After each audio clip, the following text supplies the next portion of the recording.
사도 바울의 형제들로 인한 고난함, 모르는 사람들은 괴롭힐 수가 없죠. 그런데 하나님을 믿는다고 하는 자들이 하나님과 상관없는 그 길을 걸어가며 그들은 자기들의 합리화를 시키기에 급급합니다.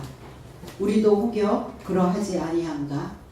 오늘 우리가 하나님을 공경하는 마음이 무엇인지 다시 한번 깨닫는 귀한 시간 되기를 원합니다. 12절로 14절 원어 해석은 더욱이 갈리오가 아가야의 총독이 되자 유대인 삶이 하나가 되어 일어나 바울에게 대적하여 그를 재판정에 접하려고 데려가서 말하되 이자가 율법을 비켜서 하나님을 공경하라고 인류를 권유한다.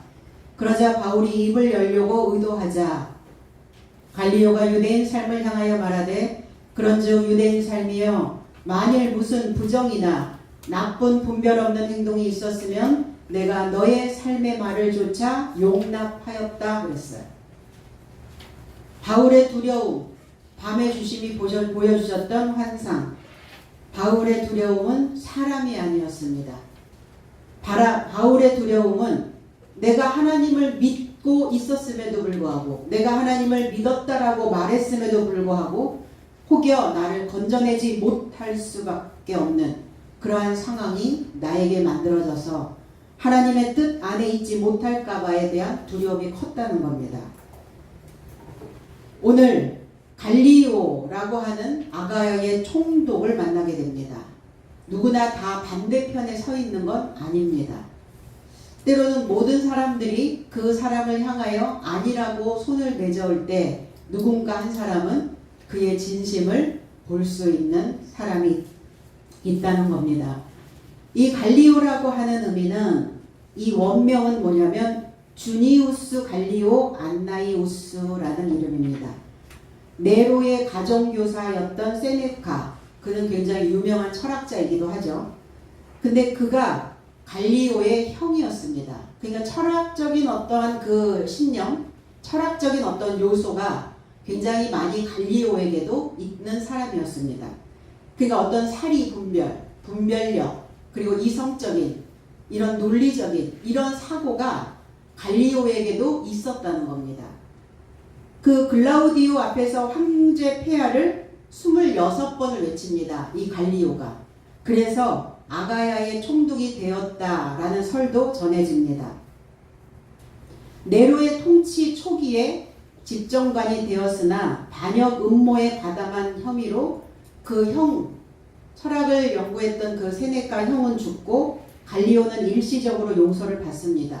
그런데 끊임없는 괴롭힘을 받는 거죠. 내가 너를 살려놨는데 내가 내 손으로 너를 죽일 수는 없고, 그러니까 계속 어떤 강요에 의해서 결국 자살을 합니다. 그래서 갈리오는 성질이 온화하고 정직하고 오늘 바울 편에 서서 이성을 통해 너희들의 삶을 다시 한번 조명받으라고 유대인들을 가르치고 있습니다. 우리가 신앙생활을 하든 신앙생활을 하지 않든 우리가 인생살이를 한다는 것은 폭풍우 속에 있는 것과 같습니다. 폭풍우가 몰아쳤을 때 우리는 그 선장은 배 안에서 냉철함을 지켜냅니다. 그래서 그러한 어떤 상황이 왔다 할지라도 그 마음가짐을 다스리는 데 집중해야 함을 말하고 있습니다. 사는 동안 우리는 뭘 해야 되는가 봤더니 사는 방법을 배우는 겁니다. 사는 방법을 배운다는 것은 각자 나름대로의 삶을 살아가지만 다른 사람들에게 피해를 주지 않는, 다른 사람의 눈살을 찌푸리지 아니하는, 그리고 그곳에 있다면, 그곳에 몸담고 있다면 그곳을 흡수하여서 그곳을 받아들일 수 있는 그러한 마음가짐을 이야기합니다. 아가야라고 하는 의미는 형제라는 의미를 가지고 있습니다. 우리는 주님 안에서, 하나님 안에서 형제다, 자매다 이런 표현을 합니다. 하나로 연결된 자들 이야기하죠. 탯줄로 연결된 자, 어머니의 자궁 안에서 만들어진 자를 형제라 이렇게 표현합니다. 자궁은 어떤 곳과 같으냐? 하늘과 같습니다. 그것을 궁창이라 이렇게 표현했습니다. 그래서 공급받는 곳이죠. 그곳은 영양분을 섭취하고 영양분을 공급받는 그러니까 연결되어지는 그 줄이 없으면 영양분을 공급받을 수 없어서 그 안에 있는 태아는 사망에 이르고 만다는 겁니다. 우리가 살아가는 것도 무엇과 연결되어져 있느냐입니다. 나는 과연 하늘과 연결되어져 있나? 땅과 연결되어져 있나? 사람과 사람의 관계 속에서 나는 연결성을 갖고 있나? 아니면 혼자 외딴 섬에 그렇게 살고 있지는 아니한가? 들여다볼 필요가 있습니다. 고린도전서 16장 15절로 16절에 형제된 삶이여 너의 삶을 권하노니 너의 삶이 스데바나의 집을 잘 알고 있나니 저가 아가야의 첫 열매요 저 자신을 거룩한 삶으로 섬김에 이루고자 작정한 줄도 알고 있으니 너의 삶이 이런 삶과 함께 일하며 수고하는 모든 삶에게 복종받게 하려 함이라. 오늘 아가야에 있는 형제된 자들을 권한다. 사도 바울은 그렇게 말합니다. 나의 형제들이다. 나와 연결된 자들이다. 어쨌든 연결이죠. 그럼 연결고리가 끊어지면 관계는 끝나버리는 것입니다. 스데바나의 집을 너희들은 알고 있을 것이다. 스데반, 여러분 스테반 집사 아시죠? 이 단어가 스데바나라고 나와 있는데 스데반입니다. 스데반이 아가야의 첫 열매다 이렇게 표현합니다. 여러분들도 시온성의 첫 열매가 되어지신 겁니다. 스데반, 이마에 장식하다 이런 뜻입니다. 영광스러운 화환으로 장식하다, 면류관을 쓰다 이런 뜻이죠. 그럼 우리가 써야 될 면류관이 뭐냐? 우리가 써야 되는 면류관은 하나님의 영광의 면류관입니다. 그 영광의 면류관은 무겁죠. 무거우니까 사람들은 살다 보면은 가장 무거운 것을 먼저 내려놓는데 뭘 내려놓느냐 봤더니 머리에 있는 것들을 내려놔요. 그러니까 그 머리에 있는 것이 무엇이었냐? 하나님이었다는 겁니다. 하나님을 내려놓는다는 것을 생각도 못하죠. 그런데 하나님을 내려놓는다는 거예요. 아, 내가 뭐가 무겁지? 지금 살면서 그 무거움, 그 영광인데 그 영광을 내려놓는 거죠. 그 영광 받으실 하나님, 결국 하나님을 내려놓는 겁니다. 그렇게까지 연결되지가 못하고 있는 것이죠. 첫 열매다. 희생물의 처음이다. 그래서 처음이라는 거 중요하죠. 처음, 시작, 시초. 그 시작이 되는 자들이 누구냐? 통치자입니다. 나를 다스리지 못하고 있다면, 나를 통치하지 못하고 살아가고 있다면 내 삶의 시작은 하지 못한 겁니다. 내가 시작을 했다는 것은 나를 다스리며 가는 자들을 시작하고 출발했다라고 표현합니다. 우리 신앙 안에서 과연 내가 하나님 나라를 향하여 시작했는가? 하나님 나라를 향하여 출발해 있는가? 아니면 출발 선상에 있는가? 출발 선상에 있고 내가 시작했다면 반드시 왕이 되어져야 됩니다. 왕다운 제사장이라고, 우리 제사장급이거든요. 우리 왕급입니다. 천한 신분이 아니에요.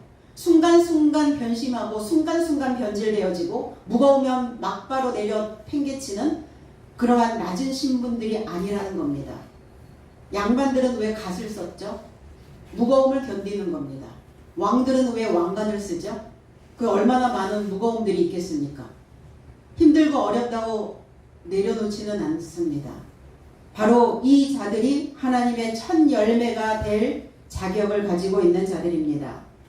바울의 염려를 덜어준 고마운 아가야 성도들에게 오늘 이 메시지를 주고 있습니다.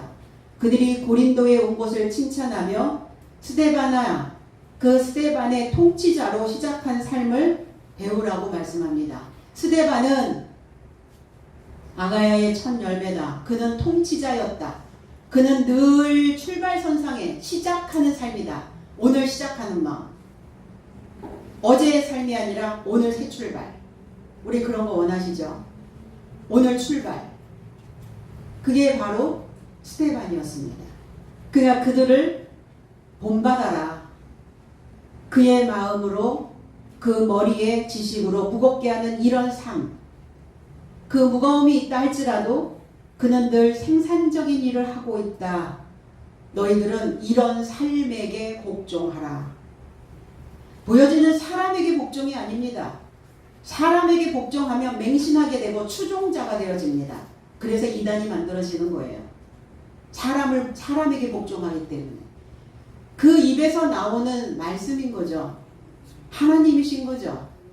나를 무겁게 하지만 그 무거움을 감당하고 가는 스테반과 같은 자에게 그의 마음에서 나오는 것을 본받으라 합니다. 그 말씀에 복종해야 된다라고 말씀합니다. 갈리오는 총독입니다. 최고의 장관입니다. 그러면 총독은 뭐 하는 자냐? 높은 자리에 있는 자예요. 위에 있는 자입니다. 그 총독이라고 하는 그 단어 속에 휘페르라고 하는 헬라어가 있는데 이 휘페르는 뭐냐? 가로지르다 이런 뜻이에요.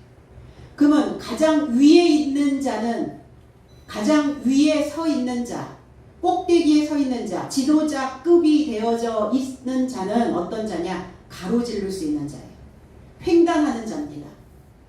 그러니까 뚫고 지나가라는 거예요. 뚫고 가로지른다는 것은 저와 여러분들의 무거움을 저와 여러분들의 삶의 무게를 뚫고 지나가시라는 겁니다. 마음이 힘든 게 좋습니까? 몸이 조금 불편한 게 좋습니까? 마음이 불편한 게 좋습니까? 아니죠. 그냥 몸이 조금 힘들어도 몸이 조금 불편해도 그게 낫죠. 그게 스테반이에요. 마음은 버겁고 무겁고 힘들어도 감당하고 가는 거예요. 오늘 이 갈리오도 위에 있으려니까 힘드는 거예요. 초월하여 가려니까 걸리는 거예요. 뭐가 걸립니까? 마음이 가로막아요. 이 내 안에서 이 횡격막이 나로 하여금 횡단하지 못하도록 가로지르지 못하도록 초월하지 못하도록 딱 가로막습니다. 그게 감정선이거든요. 이 감정선을 뚫고 가셔야 됩니다.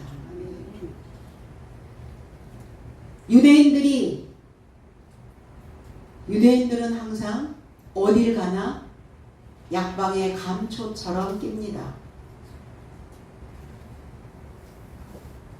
그들이 일제히 이랬는데 유대인들이 하나가 되어 그랬어요. 그러니까 나쁜 일을 도모하는 일에 항상 그 추종자들이 있어서 거기에 그 세력을 붙여주는 자들이 있어요. 마음이 모아진다는 거예요. 만장일치 하나가 되었다. 여러분들은 무엇과 어디와 하나가 되어 계십니까? 어디에 손을 들어주십니까? 어디에 만장일치로 표를 던지고 계십니까? 하나님과 만장일치가 되지 않으면 어떤 상황이 벌어지냐면 알력이 생겨요. 알력. 이 알력이라는 것은 이 알자는 뭐냐면 삐걱거릴 알, 삐걱거릴 력입니다. 삐걱거리는 거예요. 어떨 때 삐걱거리죠? 아구가 딱 맞지 않으면. 뭐가 집을 짓는 것도 그렇고 삶을 사는 것도 그래요. 사람과의 관계도 그렇죠. 이게 딱 맞지 않으면 삐그덕거려요. 덜컹거려요. 그러니까 수레바퀴가 삐걱거린다는 뜻입니다. 이게 이 알력이라는 뜻이. 입장이 서로 맞지 않아 충돌하는 것. 이 유대인들은 하나님과 입장이 다른 거죠. 주인의 입장과 종의 입장이 다르듯이 지도자의 입장과 따르는 자의 입장이 다른 것이. 그러니까 삐걱거리는 겁니다. 유대인들이 하나님과 하나 되지 못하여 그들 마음은 삐걱거리고 있습니다. 신앙이 삐걱거리는데 삶이 삐걱거리지 않을 일이 없잖아요.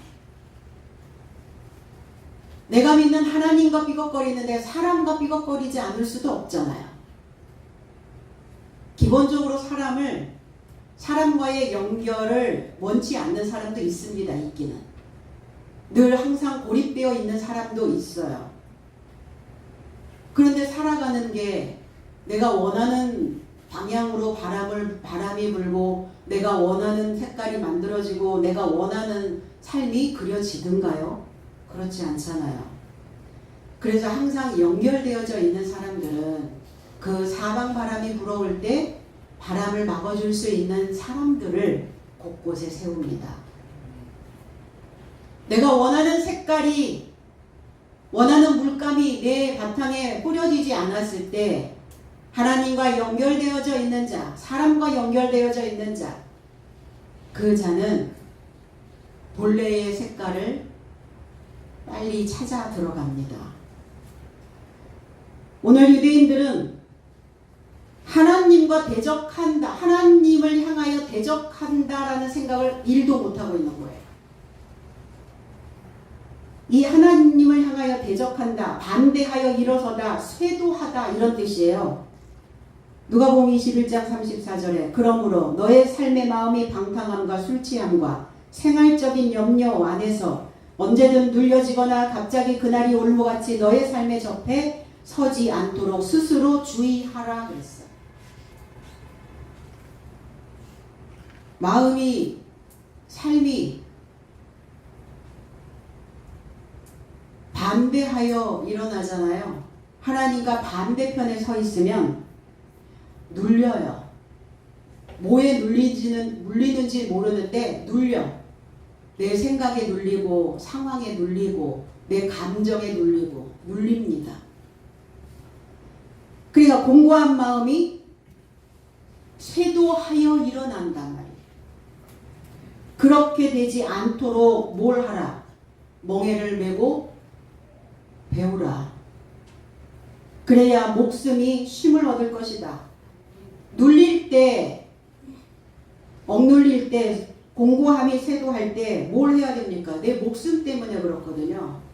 목숨이 쉼을 얻지 못하니까. 그러니까 목숨이 쉼을 얻기 위해서는 나와 멍에를 같이 매자. 멍에 무겁습니다. 함께 간다는 거 어려운 일입니다.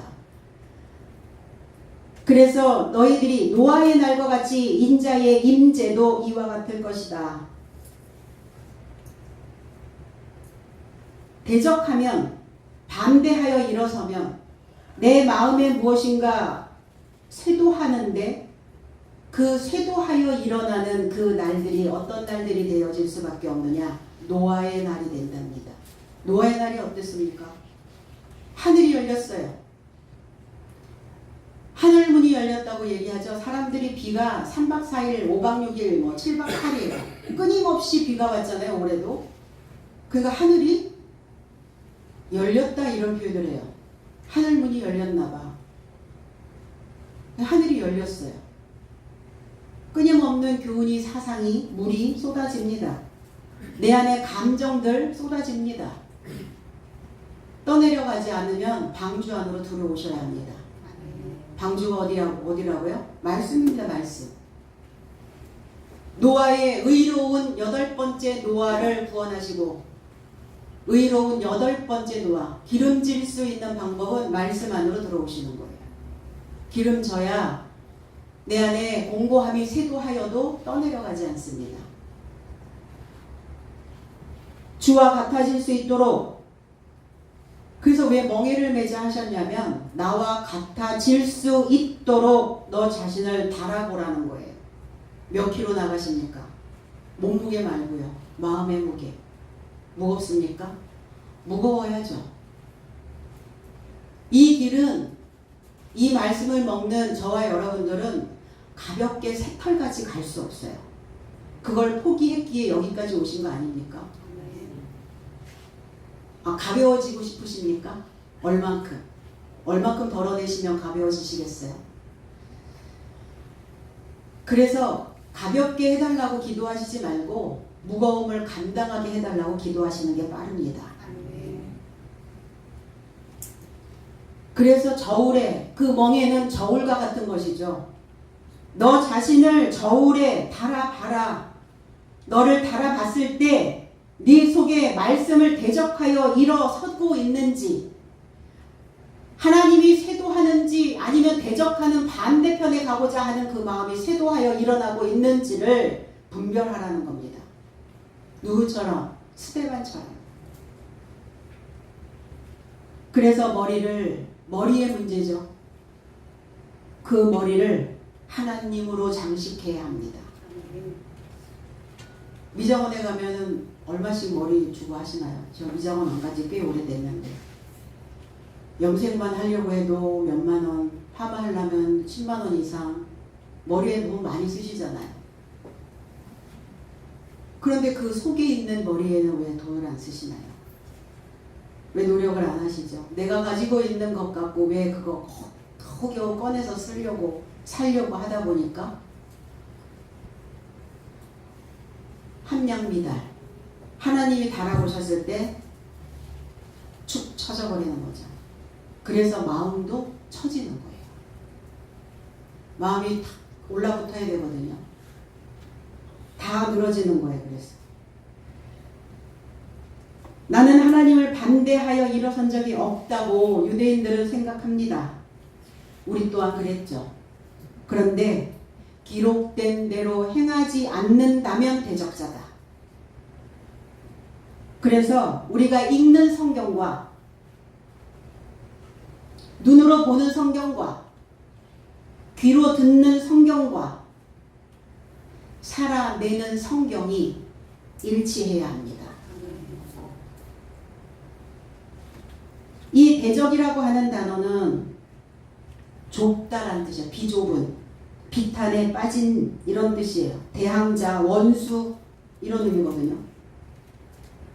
왜 하나님을 대적하냐면 좁아 터져서 그래요. 속이. 그래서 소갈머리 이러죠. 밴댕이 소갈머리 이런 표현들을 합니다. 속이 점점점 좁아지면 대적을 하게 돼요. 상대를 원망하게 됩니다.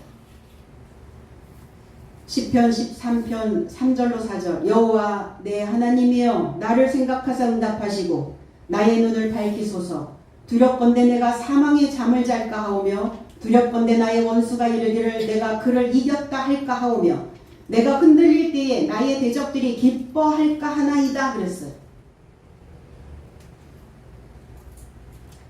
시편 기자 다윗의 고백입니다. 나를 생각하사 응답하시고 내 눈을 밝혀서 나 자신을 보게 하시옵소서. 내가 혹여 사망의 잠, 내가 아직도 구약적 사고에서 벗어나지 못하고 있는지, 여전히 신앙생활하면서 늘 가볍게 가뿐하게 무거움을 감당하고 싶지 아니하는 마음이 큰지, 그게 사망의 잠입니다. 그게 두려운데 원수가 있대요. 대적자가 있답니다. 누가 나를 대적합니까? 밖에서 누가 나를 대적해요? 내가 내 안에서 하는 겁니다. 내가 내 안에서 하나님을 대적하고 내가 내 안에서 하나님을 향하여 가려고 하는 그 선을 끊어버리는 겁니다. 그게 대적자예요. 그게 원수라고요. 그 원수를 사랑하라고 그러신 거예요. 그 원수를 사랑하라. 네 안에서 하나님을 향하여 자꾸 대적하고 맞서고 좁아 터지게 만드는, 원망하고 불평하고 불만 섞인 소리로 계속 볼멘 소리하는, 그게 대적자다. 뭐가 두렵습니까? 그 원수가 이길까봐. 그 원수가 내가 너를 이겼어 그렇게 할까봐, 내가 흔들릴 때에 내 대적들이 기뻐할까 합니다. 내가 흔들릴 때. 그래서 내 생각 속의 대적자는 나를 슬프게 만들고 비탄에 빠지게 만들고 탄식하게 만들고 사망의 잠에 빠져 취하여 있게 만듭니다. 그 대적자가, 그 반대자가 내가 가고자 하는, 내가 원하는 그 삶을 막은 그 대적자를 이기지 못하도록, 그들이 기뻐 날뛰지 못하도록 우리는 뭘 해야 될까? 그때 하나님께 간청하셔야 합니다. 내 마음이 흔들릴 때 기도하라고 기도하시는 거예요. 그래서 1년 동안 기도 제목 내놓으시면 지도자들이 그 1년 동안 기도 제목 붙잡고 기도하는 겁니다. 아무 일도 일어나지 않으면 인생들이 기도할까요? 흔들림 없이 갈 수 있다면 얼마나 좋겠어요, 세상이. 내가 원하는 대로 탁탁 모든 환경들이 그냥 눈앞에 쫙 장관처럼 펼쳐지면 더더욱 좋겠죠. 여러분 1년 동안 내놓은 기도 제목이 무엇인지 다시 한번 확인해 보십시오. 무엇을 기도 요청하셨는가? 그 원수들이 기뻐하지 아니하도록, 내가 사망의 잠에서 오랫도록 머물러 잠자지 않도록, 내 마음이 흔들리지 않도록, 내가 이 무거움을 내려놓지 않도록, 그 무거움을 감당하며 기도하는 자가 있어야 가정이 바로 섭니다. 그 후손들이, 그 자녀들이 그 덕을 보는 거예요. 그래서 내려가잖아요. 위에서 아래로. 그래서 인생은 뭐냐? 인생 중간 오셨습니까? 아니면 인생 이제 말석으로 가고 계십니까? 인생 초년생이든 중년이든 노년이든 상관없이 인생은 착지입니다. 착지를 잘 해야 합니다. 붙을 착에다가 땅지. 땅이 어딥니까? 마음입니다.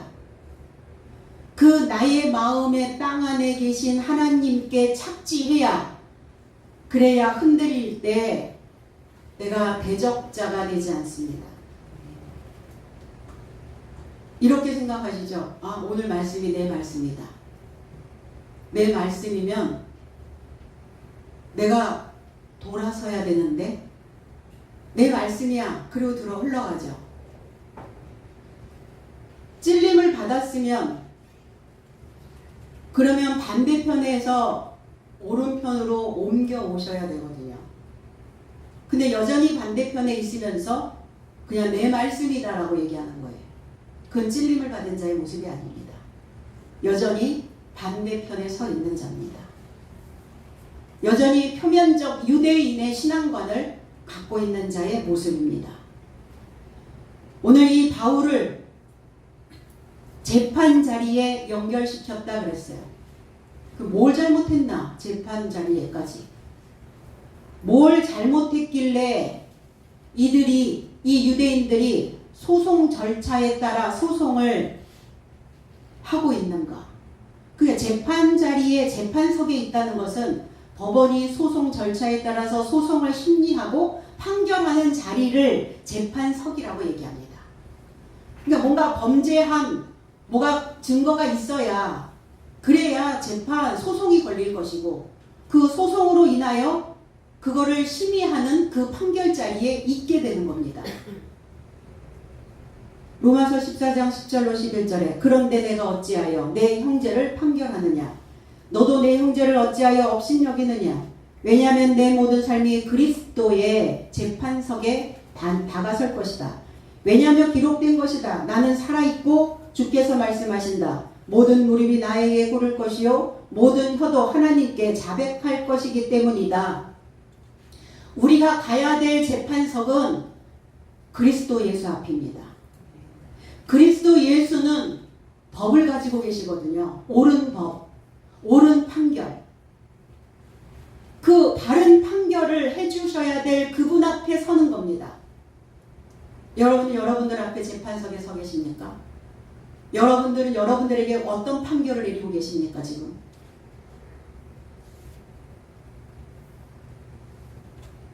내가 나한테 주는 판결은 의롭지 못합니다. 의로운 판결이 아니에요. 꽝꽝꽝 이렇게 망치를 때렸다고 하여서 결정된 것은 아니라는 겁니다. 오늘 그리스도 예수의 법 앞에 우리는 다시 서야 될 줄로 믿습니다. 왜? 우리는 살아있어도 죽어도 하나님의 것이기 때문입니다. 자신을 하나님의 의로운 법으로 판단하라는 거예요. 그러려면 그리스도의 지능을 충전받아야 올바른 판결을 해낼 수 있습니다. 그들의 주장은 바울을 지금 소송한 이유가 있었어요. 바울이 율법을 어겼다 이랬어요. 어긴 적 없습니다. 주님도 율법을 어긴 적 없습니다. 사도들이 제자들이 율법을 어긴 적 없습니다. 율법을 비켜놓았을 뿐입니다. 유대인들이 원하는 것은 율법을 정면에 놓고 가르치라는 거예요.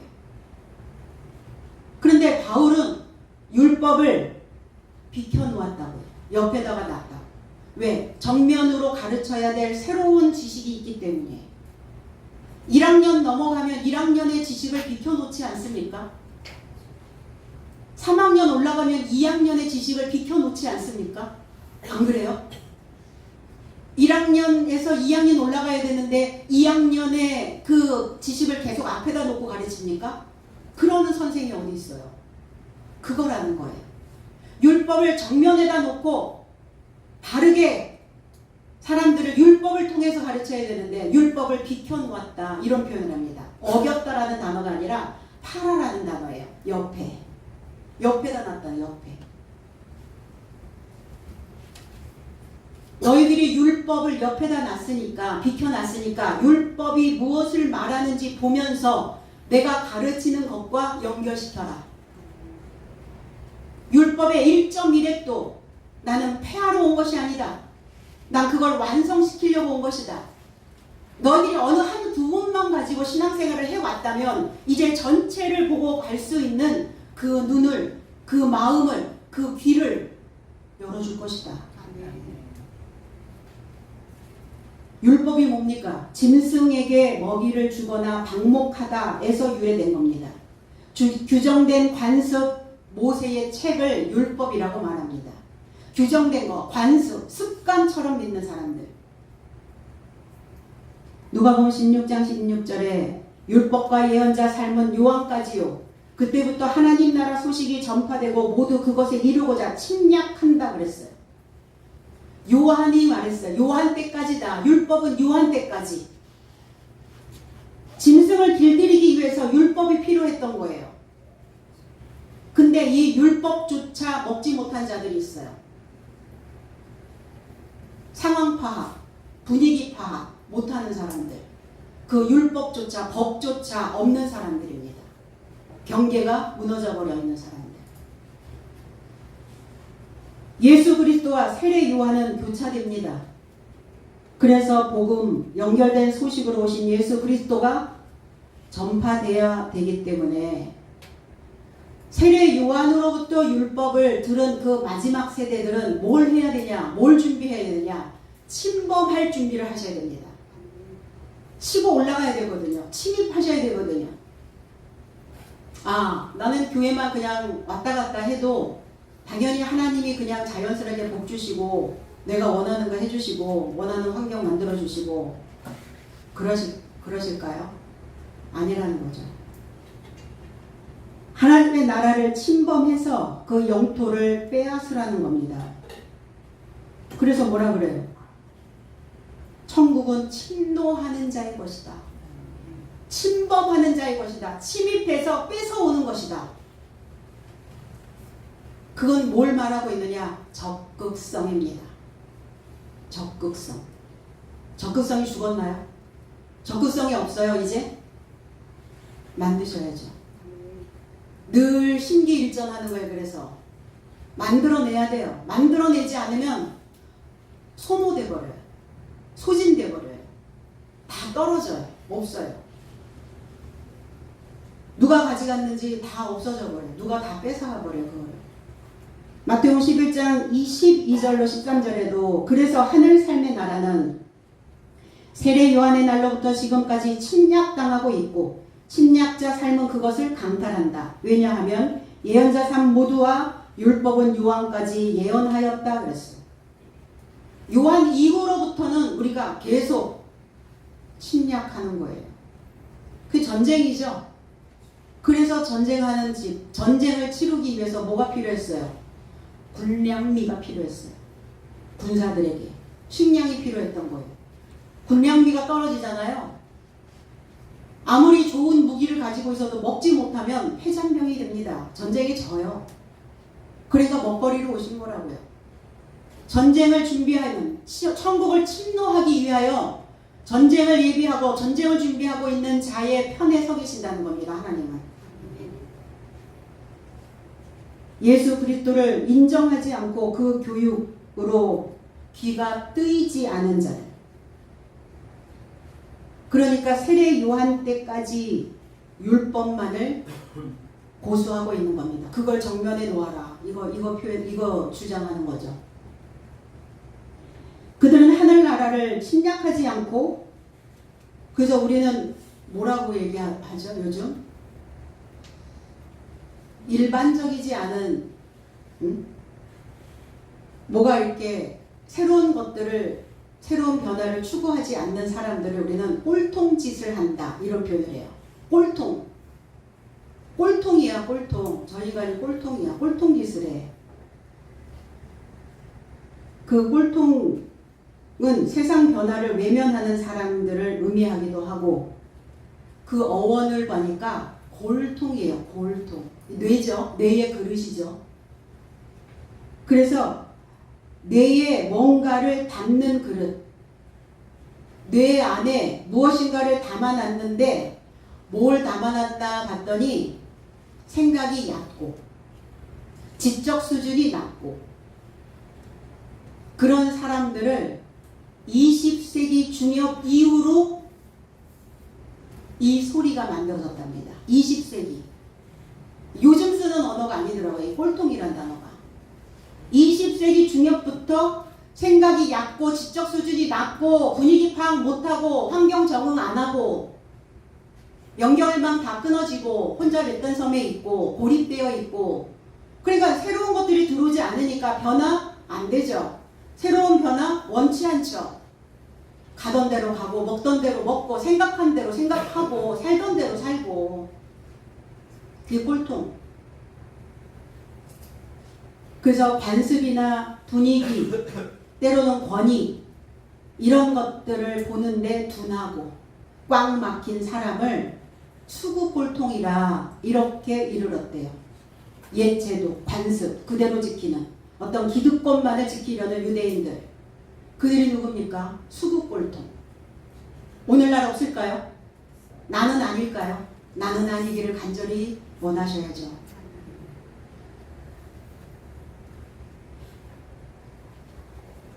샘물을 찾아서 운물을 만들면, 새로운 소리를 들으면 운물을 만들게 돼요. 소리를 듣지 않으면 만들어진 그 운물에 뚜껑을 덮어버리는 자와 같다. 그러니까 샘을 찾아서 운물을 만들면 그 신선한 물을 공급받을 수 있는데 거기에다가 뚜껑을 덮어버린다는 거예요. 그러면 썩어버리겠죠. 그러니까 늘 썩은 거, 묵은 거, 그냥 자기 잘난 맛에 사는 인간. 그러니까 그 묵은 틀을 지키는 문지기만 되는 겁니다. 문 밖에 있는 자, 외인 그러죠. 아웃사이더, 인사이더가 아니라. 그게 뭐냐? 그게 내 안에서 뿜어내는 악의 근원이라는 겁니다. 하나님 보실 때는 그게 악이라는 거예요. 꼴통짓하는. 그래서 그 성경을 마음에 담아 놓아야, 그 뇌에 이 교훈을, 진리를 담아 놓아야 나의 확장성을 발견할 수 있다. 내가 확장되지 않는 거예요. 좁아 터져 있으니까 배정만 하는 겁니다. 판단만 하고 비판만 하고 비난만 하게 되는 겁니다. 그래서 나에게 구체적인 행복, 구체적인 자유, 구체적인 생기를 선사할 수가 없게 되겠죠. 그냥 반대로 그렇지 않은 자는 관습이나 구습이나 이런 꽉 막힌 이러한 삶에서 벗어나는 자는 나에게 구체적인 행복을 주게 되고, 나에게 구체적인 자유를 주고, 나에게 구체적인 새로운 길을, 하나님의 영을 선물하게 된다는 것입니다. 그래서 그 율법을 비켜놓았다. 그들과 맞서서 맞대면하지 아니하고 그들도 율법, 그 바울의 가르침을 좀 귀담아 들으면 뭐라도 하나라도 건질 텐데, 이해할 텐데, 깨닫게 될 텐데 아예 들으려고 하지를 않는 것이죠. 마태복음 13장 1절에 그래서 예수는 그날에 집으로부터 나와 바닷가를 비켜서 앉으셨다 그랬어요. 왜 바닷가를 비켜서 앉으셨을까? 이 바닷가라고 하는 의미가 끈, 올가미, 저당 잡히다 이런 뜻이에요. 사망의 올가미에 저당 잡히지 않으려고, 음부의 줄에 내가 얽어매어지지 아니하도록 미흡한 나의 생각에 잡히지 않으려고, 그 바닷가, 그 끈에, 그 올가미에 내 모든 삶을 저당 잡히지 않으려고 그 바닷가를 비껴서 앉으셨다. 오늘 여러분들도, 저와 여러분도 내 생각을 약간 비켜서 보시면 보일 겁니다. 여러분들의 상황을 약간 비켜서 놓으시면 정면에 누가 서 계시는지 보일 겁니다. 내가 뭘 해야 하는지, 어떠한 말을 해야 되는지, 어떤 행동을 해야 되는지 보일 거예요. 그런데 거대한 자기가 딱 정면에 서 있으니까 하나님 안 보입니다. 우리의 감정도 그렇죠. 감정이 약간 비껴서 있으면 감정을 추스리고 다스리고 통치가 가능합니다. 바울사도 그거 하고 계시는 거예요. 비껴서. 그리고 음부의 줄이 나를 얽어매지 않도록, 그 올가미에 잡혀서 공고한 날이 진행되지 않도록 너희들은 율법을 정면에 두지 말고 하나님을 공경하라. 경배하라, 예배하라, 숭배하라.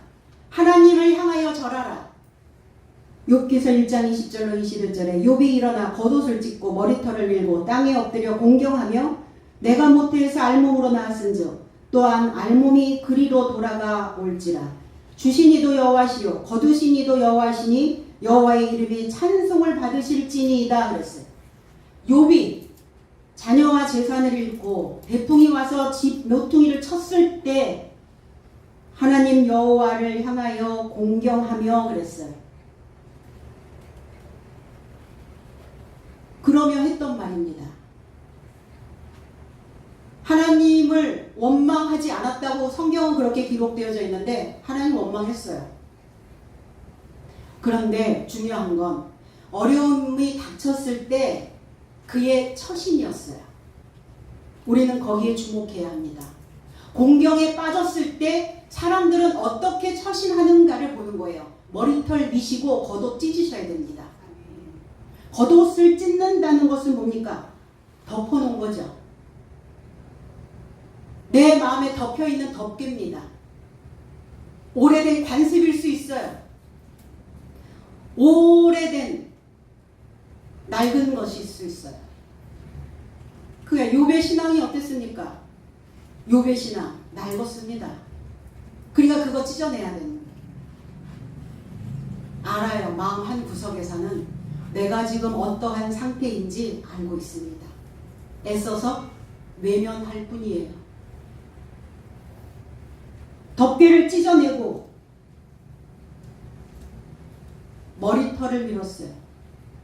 불교의 스님도 아닌데 왜 머리털을 밀었을까? 머리는 시작을 알리는 겁니다. 다시 시작합니다. 시작하겠습니다. 이제 나의 신앙의 본격적인 시작이, 내가 그동안 믿음 생활을 해왔던 본격적인 믿음의 시작이, 출발이 지금입니다. 그거 하겠다는 거예요. 그거 하겠다고 다짐하는 겁니다. 그게 우리 뭐하게 머리 밀 때 뭐 하잖아요. 머리 띠내고 결단하고 투쟁하고 할 때 머리를 밀죠. 삭발하죠. 머리에 담겨져 있는, 머릿속에 있는 것들, 그동안 그것이 나를 다스리고 왔다면 그 통치자 바꾸겠습니다. 그랬기 때문에 욥은 마지막 장에 가서 깨달을 수 있었던 거예요. 그가 돌이킬 수 있었던 건 그의 초기 대응 때문이었어요. 우리 재난이 왔을 때 초기 대응 중요하죠. 여러분 삶에 재난이 왔을 때 나는 초기 대응을 어떻게 하고 있는가? 여전히 겉옷 겹겹이 입으시고 여전히 머리 싸매고 그러고 계시잖아요. 그 머리 밀으셔야 된다니까요. 그래서 하나님을 공경함이 내 안에 그 인류에게 전파되어지는 것입니다. 내 안에 인류. 많은 생각을 가져다주는 그 인류가 내 안에서 살고 있어요. 다문화가 내 안에 있습니다. 바울이 입을 열려고 의도하자 갈리오 총독이 대변인이 되어줍니다. 너희 속은 하나님이 안 계시는 유대인 삶이요 그랬어요. 표면적 유대인들 몸뚱아리 하나만 있는 삶이다. 너희들은 몸뚱아리 하나. 마음의 원금, 마음을 주관하시는 그 하나님, 하나님이 주시는 믿음, 적어도 믿음의 원금은 유지하고 가셔야죠. 그동안 우리가 신앙생활 열심히 해서 모아놓은 말씀, 그 이자 가지고 살아야 합니다. 그런데 지금 원금 까먹는 인간들이 있다는 거예요. 원금 다 까먹고 미천 바닥나고 바닥 다 드러내고 본색 다 드러내고 유대인들이. 그러나 갈리오는 이렇게 말합니다. 바울이 부정한 일이나 괴악한 일, 부정하다, 잘못 저지르는 일, 악행하는 일, 불법을 저지르는 일, 너희들을 해치는 일, 그 일이 있냐 물어보는 거야. 그랬냐? 잘못했냐? 내가 바울이 잘못한 게 있냐? 물어보는 겁니다. 요한복음 7장 17절로 18절에 만일 누가 그의 뜻을 행하길 원한다면 교훈에 관하여 하나님에게서인지 혹 내 자신으로부터 말하는지 알 것이다. 그 자신으로부터 말하는 자는 자기 영광을 찾으나 그를 보내신 자의 영광을 찾는 자는 참되고 그 안에 불의가 없다 그랬어요. 이 말씀을 듣고 이 말씀을 먹고 이 말씀을 가르치는 자는 절대로 불법을 저지를 수 없습니다. 그의 삶의 사역을 보면 알 것이다. 그래서 잘못하지 않으려면 순간 잘못하죠. 잘못 결정하지 않으려면 마음의 할례가 필요하다는 겁니다. 마음을 찢고 너희들의 생각을 찢어라. 괴악한 것, 나쁜 것, 해로운 것, 추잡한 일, 악독한 일.